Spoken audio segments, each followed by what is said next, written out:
What is up, YouTube? Calvin from I-95 Muscle coming at you today with the 1998 AM General M998. This is the real deal. So, luckily for you, this thing's already been titled. It comes with a title. And a lot of times, it does have a couple of MWOs applied as well. A lot of times you can buy these things at auction, but the pain in the butt part is waiting 6 to 8 months to get your end of life certificate so that you can go get it titled and all that other stuff. So, I do have the hood popped so we can check this guy out. Everything is pretty much intact. They have upgraded it to an alternator. And this is the non-turbo 6.5, I believe. But everything's stock, intact. Runs and drives really well. We're gonna take this thing for a little spin. Go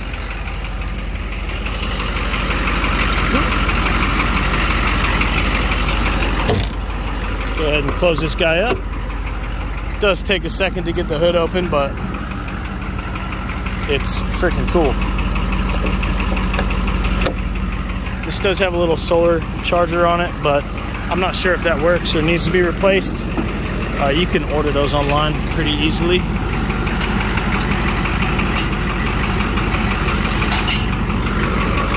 And you just slide these pins in here to hold your brush guard up.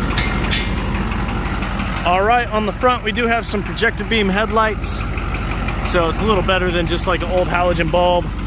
The blackout drive and everything work. We checked all that stuff, so that's pretty cool. We do have the 20-inch helos. They look pretty good on there. So that's probably the first thing anybody with the M998 is going to want to do is just get rid of those 16.5s and do some upgraded seats, which in this case we have upgraded seats, 4 of them.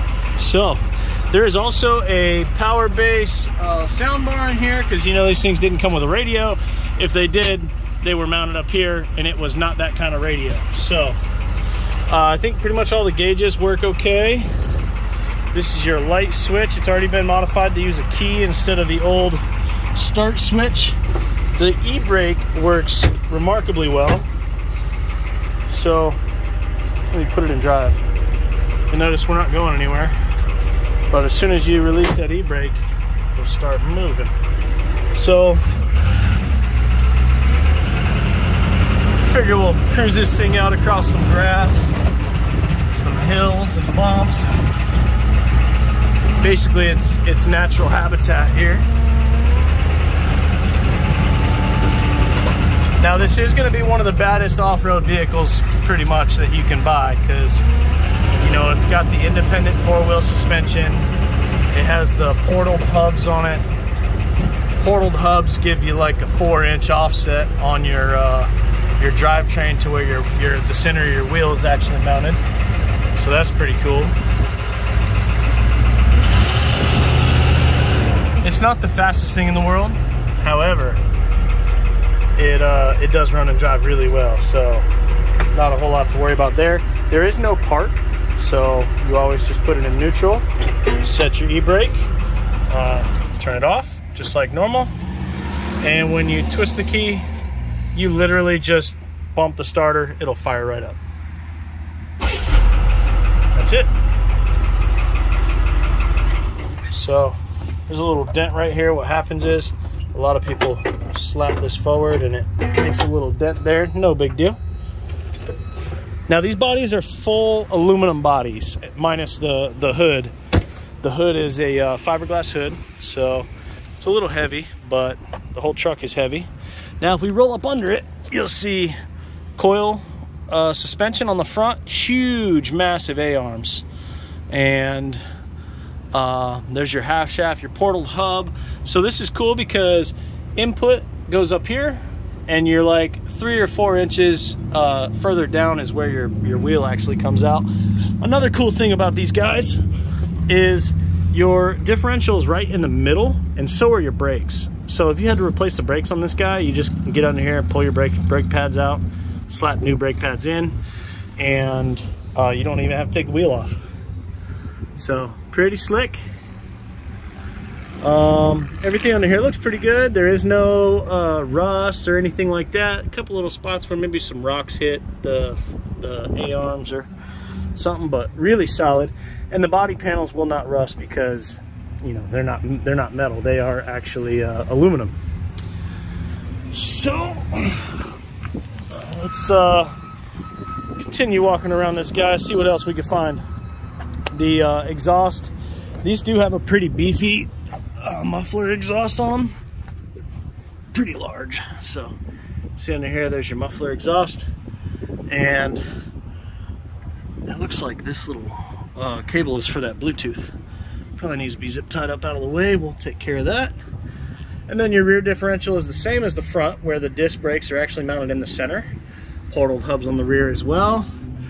And that is a pretty beefy transmission.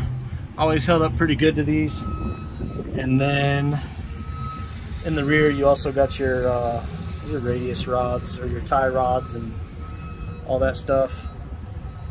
Pretty cool, pretty easy to work on. I also have all the manuals, whether it be for the parts or the actual troubleshooting, repair. I can email those over, or you know, I can't print them. They're hundreds of pages long, but the top's in really good shape, so it doesn't look like there's any tears or anything. A couple of these little turnbuckle things probably need to be replaced, but nothing crazy. All the doors seem to seal up okay. The windows are actually really clear. New wiper blades. So this has been a little bit long of a video for what we normally do, but you know, it's a lot of truck. So